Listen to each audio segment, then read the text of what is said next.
Sentro ang immigration sa agenda ng House of Commons Martes. Panawagan ng mga federal conservatives, limitahan ang access sa healthcare ng mga asylum claimants. Giit naman ng isang community advocate, huwag ipagdamot ang healthcare sa mga tunay na nangangailangan ng asylum. Ang report mula kay Reyes Santos. Canadians have big hearts, but they expect to be treated fairly. And they do expect that they should get at least as good, if not better services than those people who are here illegally.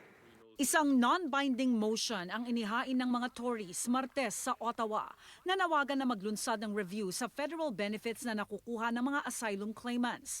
Dapat daw limitahan lamang sa emergency life-saving health care ang nakukuha ng mga ito sa ilalim ng Interim Federal Health Program.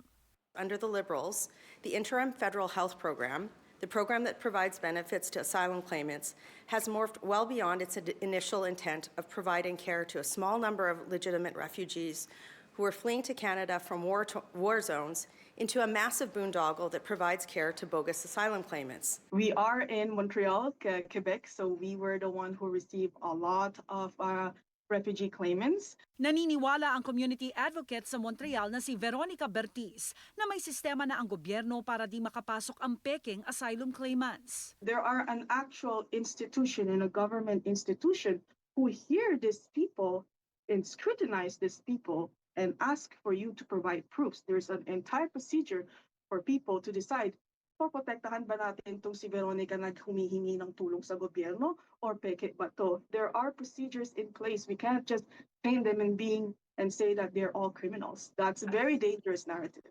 Binanggit ng conservatives ang report kamakailan ng Parliamentary Budget Officer.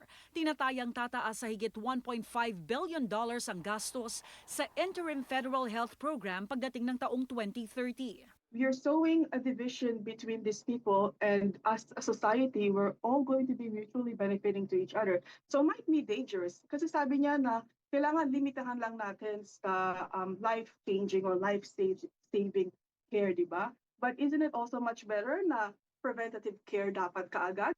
Ayon naman kay Immigration Minister Lina Diab, di raw sinali sa pagtataya ng report ang inilunsad ng Ottawa na co-pay model sa programa sa Budget 2025, kung saan dapat bayaran ang 30% ng gastos ng ilan.